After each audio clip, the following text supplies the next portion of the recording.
নমস্কার। 30শে জানুয়ারি শুক্রবার রাত 12টার সময় হাসনাবাদ 1 নম্বর প্ল্যাটফর্মের পাশে 11খানা ঘর পুড়ে ছাই হয়ে যায়। সকলের কাছে অনুরোধ করব, এইসব পরিবারগুলোর জন্য আপনারা আপনাদের সামর্থ্য অনুযায়ী একটু সাহায্য সহযোগিতার হাত বাড়িয়ে দিন, যাতে আবার নতুন করে এইসব মানুষগুলো বাঁচার ইচ্ছা জোগাতে পারে। সকলে প্লিজ একটু এগিয়ে আসুন, সাহায্যের হাত বাড়িয়ে দিন। নমস্কার, আমরা এখন এই মুহূর্তে নিমবাড়াপুরের সুখের চাদরের কার্যালয়ে, আর আমাদের এখানে রয়েছে ভাই দেবজিৎ। অ্যাকচুয়ালি আমরা জানি যে সোনারপুর, ঘটকপুকুর এবং বসিরহাট, সেখানে হেল্প হোমলেস ফাউন্ডেশনের তাপস নস্কর ওরা অনেকদিন ধরেই ভবঘুরেদের জন্য কাজ করে চলেছে। 365 দিন ভবঘুরেদের খাইয়ে চলেছে এবং সুখের চাদর ওদের সাথে সর্বতভাবে আছে। প্রত্যেক সপ্তাহে আমরা ওদের অনুরোধে কমসে কম মাসে 4 দিন আমরা ভবঘুরেদের খাইয়ে থাকি।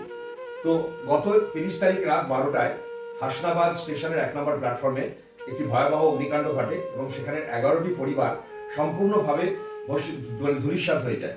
তাদের এই মুহূর্তে তাদের পোশাক আশাক বাসন কোসন কিছুই নেই।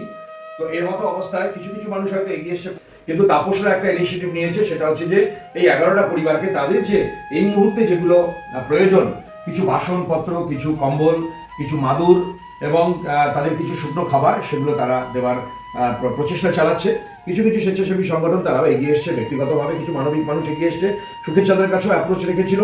তা আমরা সুখের চাদর থেকে ওদের হাতে 11টি পরিবারের জন্য 11টি কম্বল এবং তার সাথে 11টি মাদুর, সেটা আমরা সুখের চাদর থেকে তুলে দিলাম এবং এটা আমি দেবজিতের হাতে তুলে দিলাম।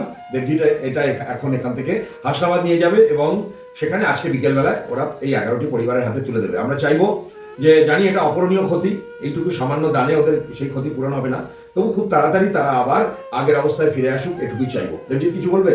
আমি প্রথমেই সুখের চাদর সংস্থাকে অসংখ্য ধন্যবাদ জানাই এবং হেল্প হোমলেস ফাউন্ডেশনের মাধ্যমে যে কাজটা হচ্ছে, তাপসদা এবং আপনারা মিলে যে কাজটি করছেন খুবই ভালো কাজ।